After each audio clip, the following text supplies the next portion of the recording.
графийн халаагуурын систем. Энэ маань бол тэр чигээр халаага болсон. Айгу хурдан хаддаг юм байна. За сайн байцгаана уу? За би яг одоо шин зүүн айл төв дээр ирсэн байна. За графийн халаалтын системийг танилцуулахад ирсэн байна. Ингээ бүгдээрээ хамтдаа сонирхцгоё. За энэ графийн халаагуур гэдэг нь ямар хүчтэй юм бэ гэхээр байгалаас гаргаж авсан одоо графит гэдэг бал чулуу байдаг. Бал чулууг ашиглаад одоо энэ цахилгааныг дулааны энерги болгож хуургаад за өөрөөр хэлбэл энэ дулаан нь болохоор илүү нөө нарнаас гаргаж байгаа байгалийн дулаантай адилхан гэж үзэж байгаа. Тийм болохоор энэ болохоор хүний эрүүл мэндэд ерөөсөө ямар ч сөрөг нөлөө байхгүй, агаарыг ерөөсөө хуурайшуулахгүй, соронзон долгион бол ялгаруулдаггүй гэдгээр илүү онцлог. За ингээ бүгдээрээ хоёр төрлийн бүтээгдэхүүнийг өнөөдөр хамтдаа сонирхцгаая. За эхнийх нь бол шалны халаалтын систем байгаа. Шалны халаалтыг болохоор за доороо дулаалгатай, дээрээ ингээд юм ойлгогч одоо юм хацтай. Тэгээд энэ бол графийн халаагаараа ингээд одоо энэ шалныхаа доор байрлуулж өгсөн байна. За энийг бүгдээрээ хэмжицгээе. Энэ бол одоо залгаатай байгаа.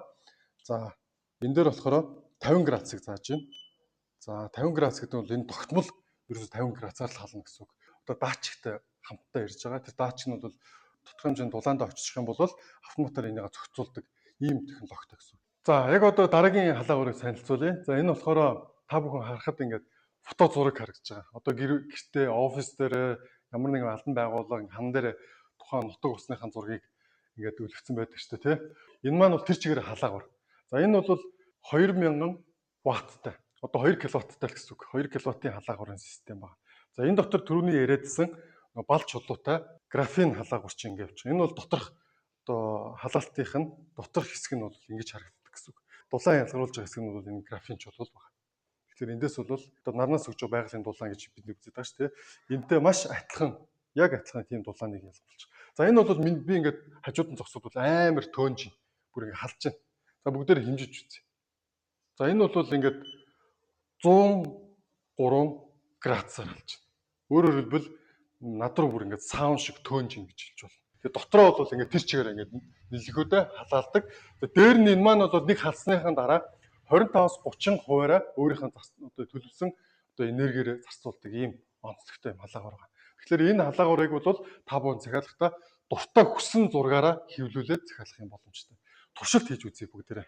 За энэ бол түрүүний хэлээд байгаа миний одоо графийн халаагуурын одоо систем нь ингэж харагдаж байгаа гэсэн.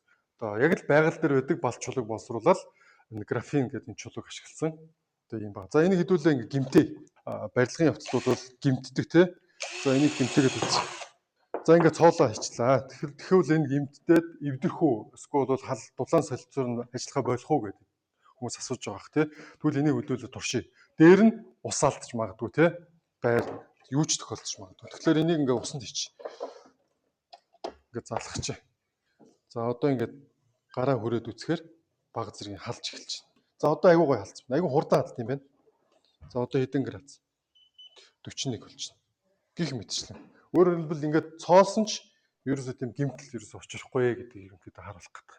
За ингээд өнөөдөр та бүхэнд ийм хоёр төрлийн байгалийн чулууг ашигласан ийм халаалтын шинэ системийг танилцууллаа. За энэний нэг онцлог нь болохоор ерөөсөө ийм даачийн ийм системтэй. За энэ нь болохоор өөрийнхөө хүссэн температур дээр очиод энэ унтардаг.